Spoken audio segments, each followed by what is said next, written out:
Good afternoon, Africa, and welcome back to the Africa Gender Equality Conference 2021. Welcome back from wherever you're joining us from: Nigeria, Ethiopia, Zambia, Zimbabwe, South Africa, Egypt, wherever it is that you're tuned in from. We're so glad to have you with us.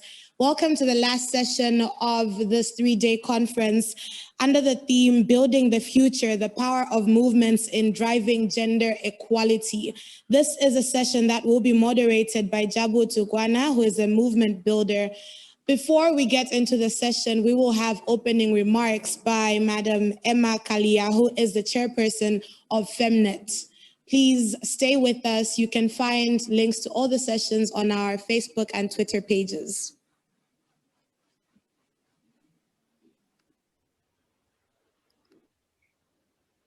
Good afternoon, panelists and participants. Welcome and thank you for joining us today. We're very excited about today's session, as leaving the best to last. So we're really looking forward to a powerful session brought together by a diverse panel of participants. Before we begin, we will hear from Emma Kalia, who is a very impressive profile, including being the chairperson of Femnet. Over to you. Thank you. Good afternoon, colleagues in Malawi and across Africa. Good afternoon, panelists. I can see you all on virtual, and good afternoon, the audience around here. I do not have a proper written speech, but I would start by saying all protocols observed, because I do not have a proper list of the protocols, but I know that we have high-level representation of our leaders and activists around Africa, but also in Malawi. Let me start by reminding all of us that when we talk of movements, this is not a new terminology.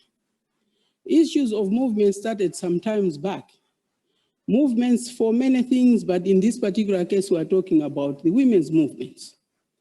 I will cite an example of our colleagues in South Africa, where we have a strong movement of the Women's League. These movements came for a reason. It was more of really doing advocacy. Before the liberation in Africa, many movements were formed, including in Malawi here. I know that there were women here who were working alongside their husbands or their colleagues, really trying to help the system to change. So it should not be seen like it just started yesterday. It started sometimes back. We also see that those women, most of them, that were in those movements have become even stronger. They have strengthened the systems, because systems can never be strong without women. Moving forward, we can also talk about going back why we even have the 16 days of activism. It started as a movement. There were those women in Canada, the Dominican Republic sisters, who fought very hard that they wanted to see change for women. And even if it means two people, if they want to do a revolution, it is a movement on its own. So in my view, these are things that have been there. We are trying to strengthen them, and we hope that we are moving with them forward. Of late, even beginning from the 80s, I know Femnet was formed in 1989. There have also been other groups that have been formed, were formed before Femnet. We have all our sub-regions having strong women's movements. Starting from Femnet, we have East Africa, we have Akina Mama, we have so many of them. We have up there in the Western region, where we also have strong movements of women that have been there really trying to protect the rights of women. This has continued.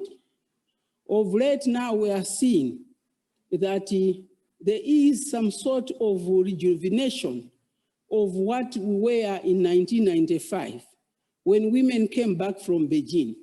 We called it bringing Beijing to Malawi. 25 years later, we can see the need and the desire that we need even to do more in terms of strengthening movements, because we want to see the young generation picking on what we have done, moving with the agenda forward as we all progress to achieving the 2030 agenda, especially goal number 5. For me, it is excitement at my age when I see the young women coming in strongly, which they are doing. I feel that we will not be leaving a gap as we'll be stepping out of these movements, some of us.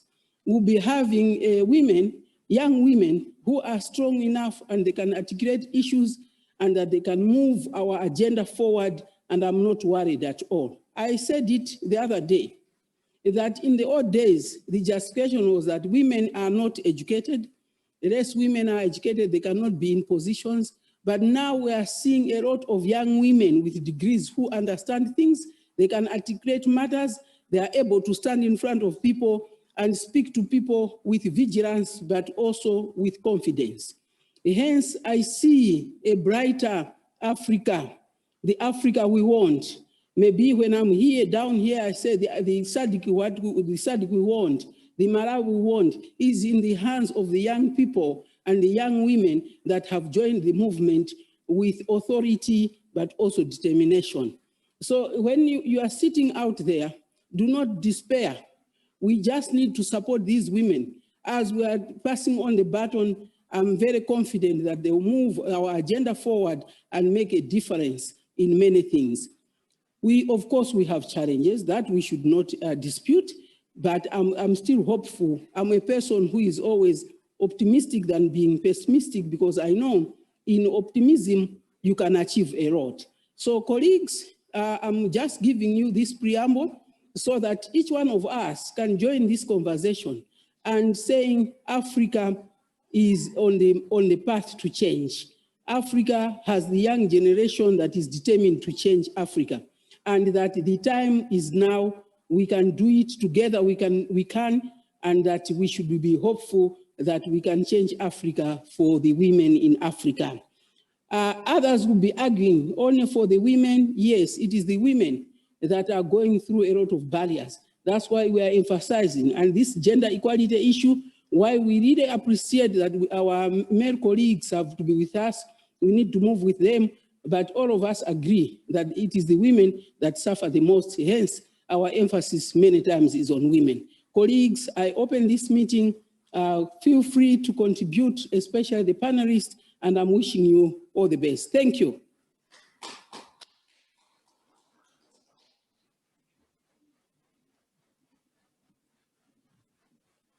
Thank you very much, Emma, for those opening remarks, as well as the call to action. I will now allow Jabu to moderate the session. She will introduce herself as panelists. Thank you, Emma Kalia, and the host for that riveting introduction. Indeed, it is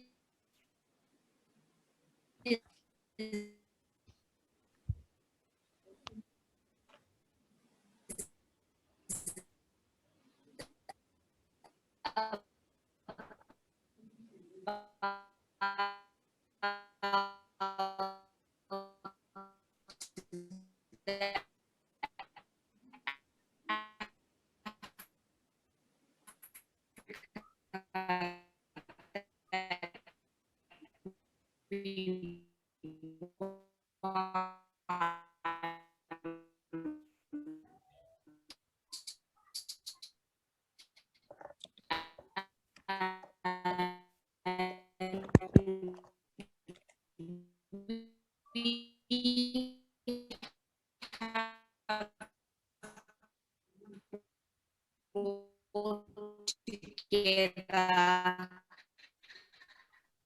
some really interesting panelists who will help enrich our understanding of how impactful movement building in Africa can help to promote and advance gender equality. and they represent a broad range of movements on the continent whose work we're really familiar with. And here we also have colleagues from JASM. And to be more specific, the panelists themselves, and maybe they can join us today, we will be national coordinator.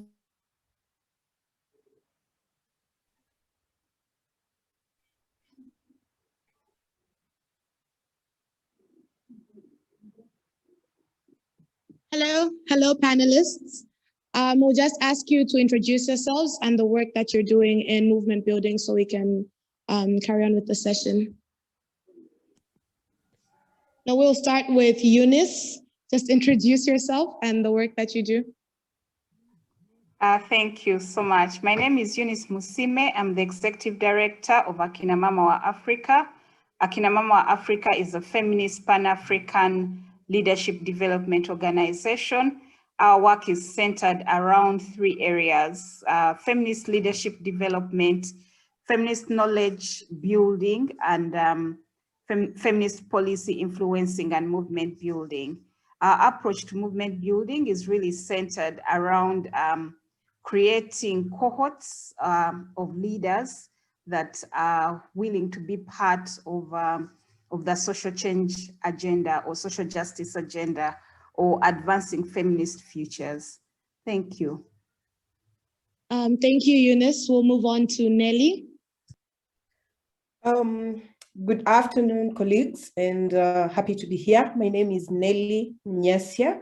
I'm the Executive Director, Reproductive Health Network Kenya, which is basically a network of trained healthcare providers from doctors, gynecologists, midwives, nurses, clinical officers across the country who are committed to ensuring that we provide comprehensive sexual and reproductive health information and services to women and girls, and also to the sexual minorities. We are also the host organization for the She Besides movement, a movement that was born from out of a policy that we saw a lot of countries suffer, a lot of countries not being able to provide services such as the safe abortion services, the LGBTQI community not being able to access services and information. And we came together and brought all key actors in Kenya and also the young people, the grassroots voices, just to come together and be able to stand up and speak out, and also to hold the policy makers accountable. Really excited, and I liked what our keynote speaker said, that they are passing on the baton to the young people. And I think it is up to us as the young leaders to make sure that we are doing that which the older folks started for us, and make sure that we are also leaving a legacy behind. Thank you. Thank you. Sibongile. Thank you so much. I'm Sibongile Chibwesingini from Just Associates, Southern Africa. Our work centers on strengthening and sustaining women's collective organizing power. And we also do much on building the feminist movement leadership for a just and sustainable world for all. Just also strengthens the grassroots women activism, leadership, and also collective power, so that women are stronger and also better organized to survive the challenges of the political moment that they are facing at that time, and also protect themselves from the violence, and also sustain their past gains and lay groundwork for the future advances that they would love to do. We normally start with the individuals. We raise their consciousness so that they know who they are, they understand themselves, and after that, they are able now to really do whatever they can do with their own bodies, because by raising their consciousness, they will realize who they are and what they are capable of. Yeah, so that's us. Thank you. Thank you very much. We seem to have lost our host, Jabu. We are working on rectifying the problem, and as soon as she's back, she will take over. In the meantime, Zilani, please introduce yourself. Hello, everyone. I'm sorry I'm not on video, but I hope you can hear me all right. Can you hear me okay? Yes, we can. All right. So my name is Ilani, and I am the co-founder of Saminati. And Saminati is an organization that creates spaces for wellness and mindful communication and expression for feminists. Because as movement builders, a lot of work is done. A lot of negativity is experienced and a lot of difficult situations happen. And a lot of this requires that, women are at the forefront of the work that they're doing, but they're not receiving the psychosocial support, the mental support, and strategies to how to deal with the daily harassment from the opposition, the lack of support within their communities, and so forth. And therefore, well-being for women in the movement is critical to having healthy leaders moving forward. Emma spoke about a generation that she's in, and another generation that have come forward and are in positions of influence now. These women are able to do what they're doing because they are well enough. And if you can't be well enough to lead, then you will have a movement that is fractured and fragile. So the wellness of movement leaders is very important to us. I'm also the co-founder of ICON, which is the Institute for the Conservation of Nature. And what we do is research on climate change, as well as help design interventions, because climate change and the degradation of biodiversity, wildlife, and deforestation affects mainly women in Africa, and African women's voices need to be heard more in the conservation space than ever. Thank you, Zilani. Jabu is back, so she will take over moderating the session. Thank you. My apologies for the internet connection I was struggling with earlier. I would like to invite Nelly Munyisa from She Decides Kenya and Reproductive Health Network Kenya to introduce herself. So Jabu, we had already introduced ourselves, so probably we could just quickly go to the questions. We had all actually introduced ourselves. Fantastic. Thank you. While I have you, fantastic. While I have you, Nelly, you know, we've heard a lot from different people about movement building from their perspective, right?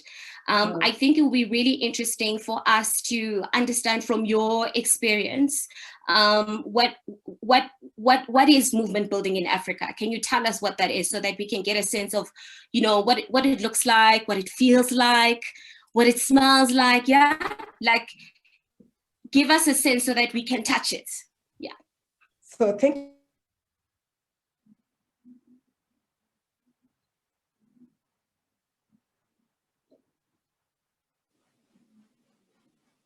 It's just a way of bringing together all the key actors in the spaces so that you are able to be speaking the same voice, to be able to be representing everyone, you know, across, and be able to be hold the governments accountable, ensure that the policies and the guidelines that are in places we are able to have them implemented. So just making sure that it's an inclusive, you know, table where everyone is coming on the table and everyone has a voice on that table and everyone is being represented, right from the grassroots to the, you know, devolved governments that we have, if that is in Kenya, and the region, you know, and aligning to all the existing laws and policies that have been put in place, right from the global to the regional to the country level. So just in summary, just making sure that we have everyone on the table and everyone's voices being represented and working together as women, you know, as young women and girls from the grassroots to ensure that our voices are heard. We are holding the policymakers accountable and ensuring that we are accessing the rights that we are entitled to. Jabu.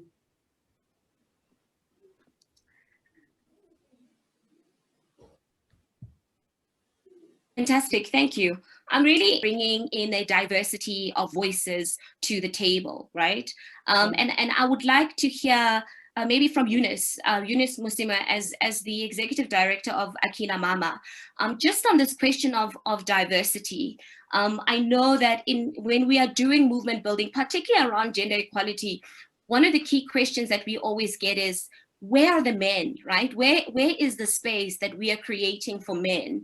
So I would really love to get your perspective, Eunice, just building on what Nelly has spoken about bringing a diverse group of voices to the table in order to build impactful movements.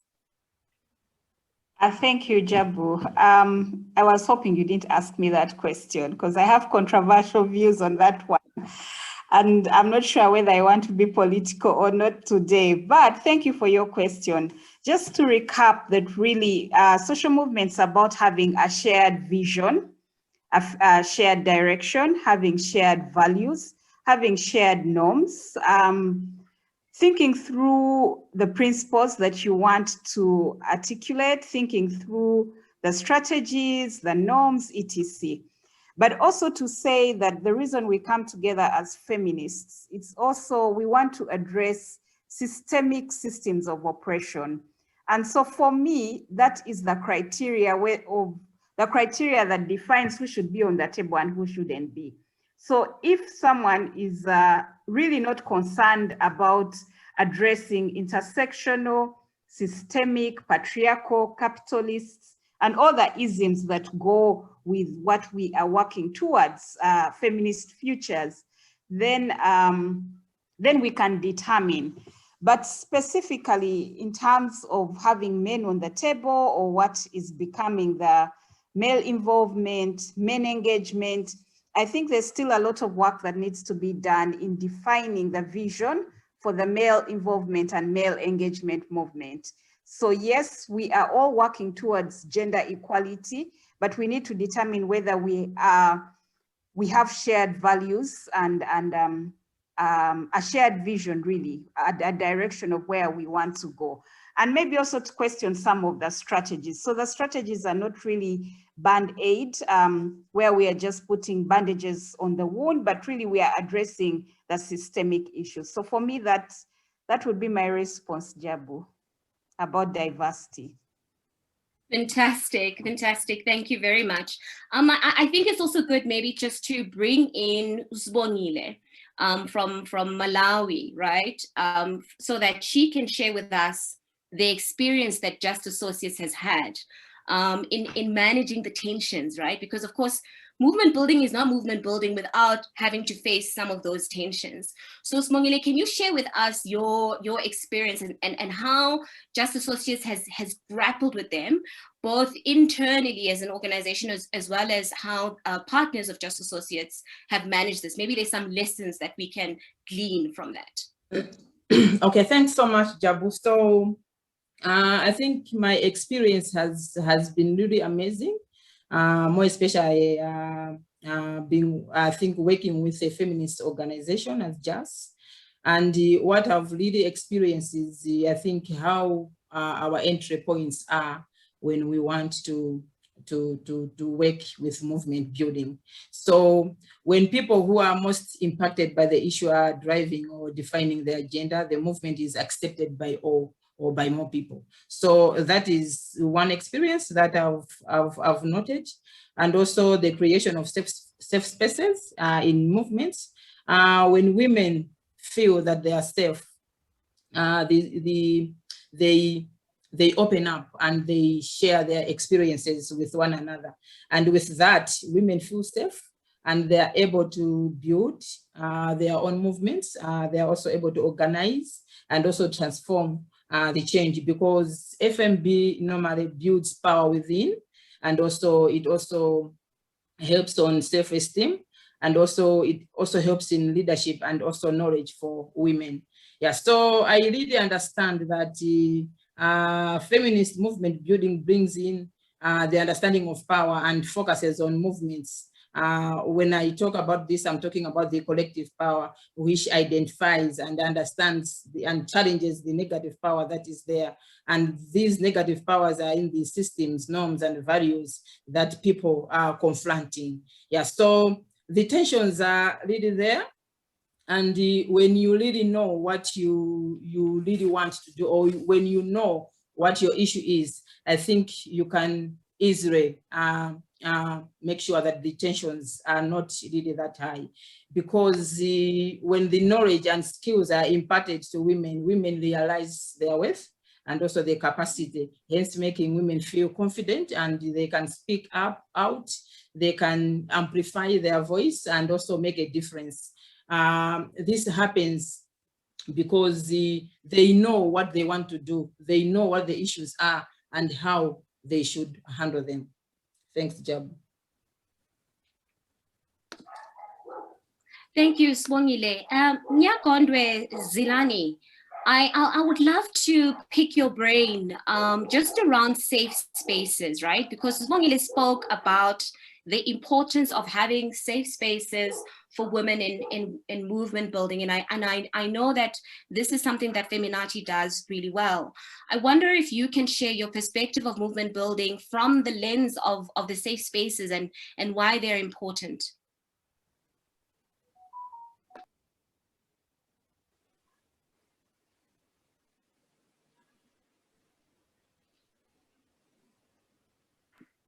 Zilani, do we still have you? I think we may have lost Zilani. So what I will do is I will just put that question at the back of our mind. We'll just freeze it for the moment. And then maybe what we can do is just take the conversation to a step forward, right? Just elevate the conversation a little bit and just have an open discussion about why we believe or we know from our lived experience movements are key. This is an open question. Any one of the panelists can answer this one. Let me start. I can start. Oh, sorry. Okay, so I think what we'll do, because Swongile, you've just spoken, so let's give Eunice an opportunity to respond, and then after that, Swongile can follow. Thank you. Okay, thank you. Thank you, Jabu. Maybe just really say that our key objective here is social change, and social change can only happen in the context of movement building. We all agree that the world is in a bit of a mess right now. When you think about the intersectional crises that are going on, health, when you think about COVID-19, climate change, when you think about the economics, so many crises that are going on currently, and no single one person can come in to address these crises. So it definitely needs that we need to build social movements. And of course, borrowing and drawing upon our ancestors, what the Pan-African movement did in the 50s and 60s, because they too at that time were facing an existential crisis. So looking at some of the need to achieve that transformative, sustainable change, we then definitely need social movements. But I would also like to say at psychological level, we work together, we work better, we achieve better, we build better, we do better when we work together. Lone rangers cannot achieve much. We have so many idioms or so many proverbs in our own African languages that speak to working together. And so it's on those that we need to draw on as we think about the importance of movement building. And finally, just Stephen, as Sibongoli talked, I was just thinking about the value of movement building. Leaders then emerge organically because then they are taking forward things that they are passionate about, things that concern them, things that they've felt, their lived experience. So they are able then to grow organically without superimpositions of a different kind of leadership. So, and of course, at personal level, I think working as part of a social movement really also enables personal liberation. Thank you. Fantastic, thank you, Eunice. Sibongile, maybe you can add to that, and then it will be really great for you to also answer the question through the context of COVID, right? So facing a global pandemic like the COVID crisis, how has the COVID crisis proved or disproved the importance of movements for us? Okay, thanks so much. So I would also echo on what Eunice said. I think movements go to the roots and the addressed aims to look at the structural inequalities and power dynamics that address the problems. So because of these, movements are also led by those most affected, as Eunice also said, by an issue, and they define the problem and propose solution that go to the root and are more sustainable. That is why I really love this saying that says, nothing for us without us, because you know what you want, you know the solutions, and you know how to do them. The problem is, I think most of the times we feel and think for the grassroots people, we think that maybe they don't have that knowledge. They don't own anything, and then we can just maybe go there and then tell them what to do and give them the solutions. That's not on.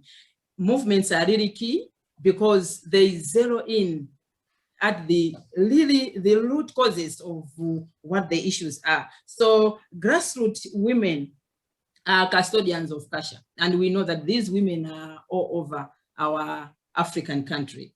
And some of them are religious leaders, some of them are lawyers, and some of them are traditional leaders. So if we really involve them and work with them, things will really change, because it's not us who will bring that change to them, but it's them who will really make sure that they bring change for themselves. And the other thing is that movements are key in bringing out the desired change that we want. So if we really want things to move, let's use the movement.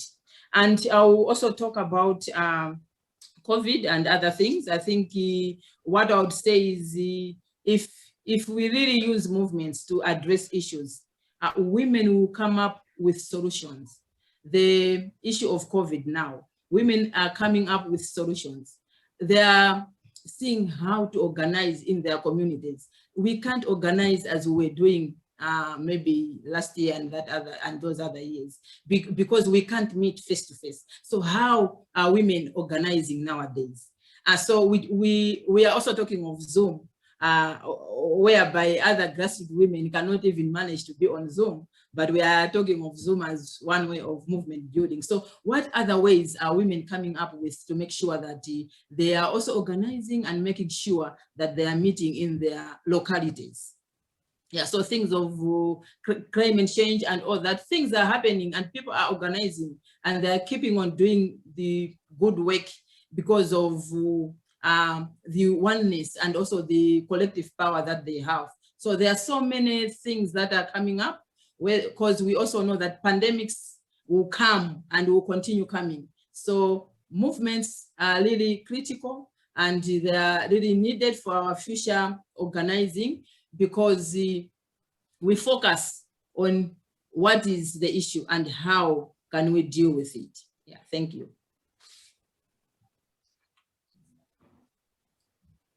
Excellent. Thank you very much, Sibongile. I think you've really brought us into a focus, your future of movement building in rural areas, right? And I would be very interested if we could get, as I'm noting the time, we just need to be careful with the time, but it would be really good to get each panelist to give us one sentence which describes how they see the people who are not, who don't have ready access to the internet, right? What is the future of movement building with you know, post-COVID? And I know it's probably very premature to talk about a post-COVID world, but we're feminists and it's important for us to start to dream new futures. So it will be interesting to get each panelist, Sibongile, you've actually answered the question already, just to give us one sentence, right, around that. Nelly, we can start with you.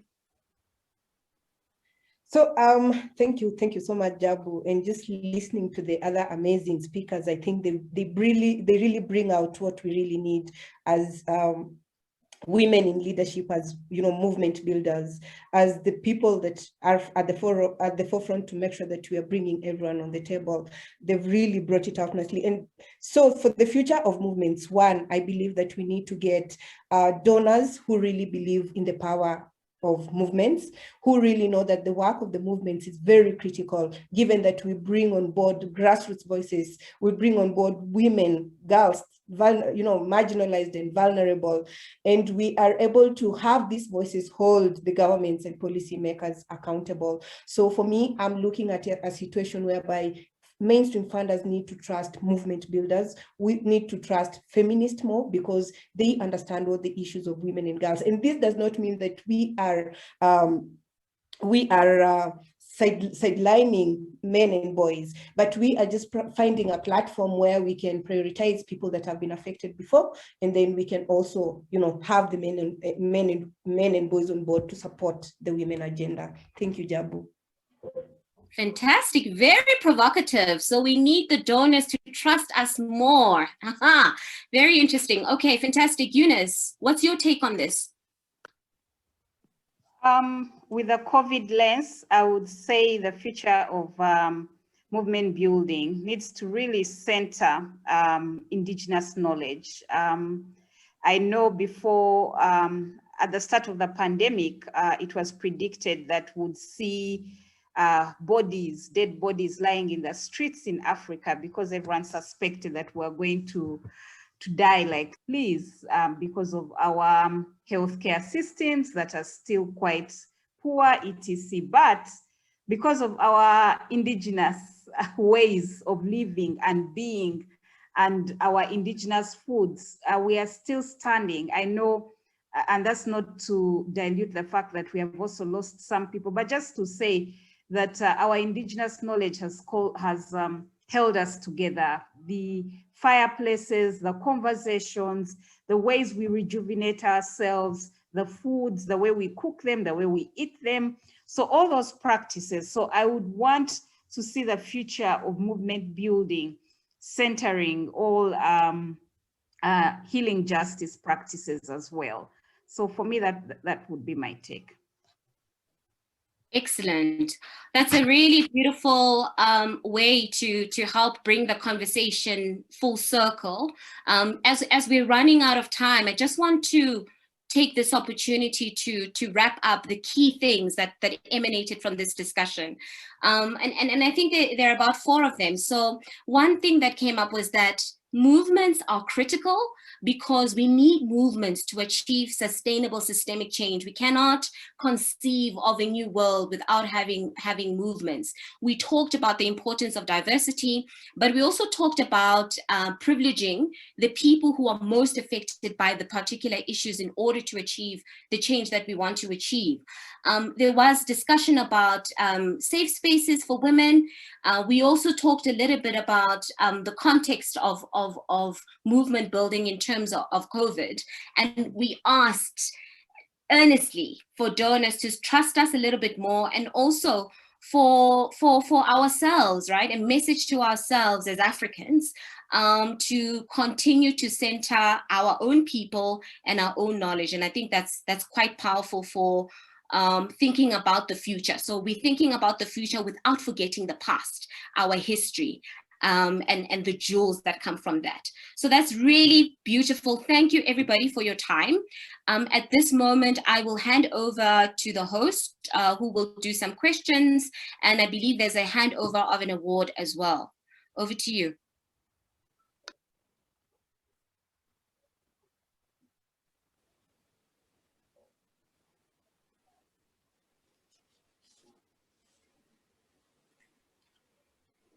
Thank you also very much for that fruitful discussion on building the future, the power of movements in driving gender equality. We are now going to move on to an award presentation. This award is for the Movement Builder of the Year. It will be presented by Madame Emma Kalia, who is the chairperson of Femnet. Before she does present this award, I would like to call to the podium Ronald Perry from the Ministry of Gender, who will read out the citation for the award recipient.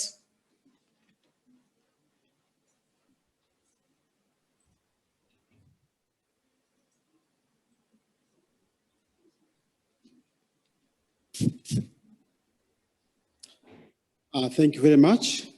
My duty is very, very small, just to read out the background of this person who has deserved this award. Madam Karia, all distinguished guests, ladies and gentlemen, Sirani Gondwe is a happily introvert and extrovert.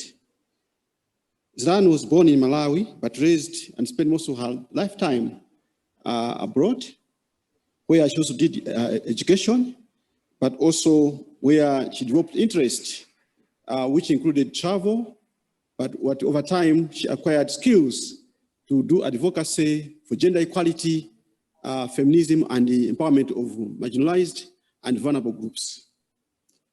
This is the work that took her to where she is today. Madam Karia, I can mention here and testify that Zilani Gondwe believes that for humanity exists in these economic and social conditions, but marginalized groups and women in particular, especially girls, they face a number of challenges, and hence they need the kind of support and interventions for like-minded people to support them to move and to work side by side with boys and men.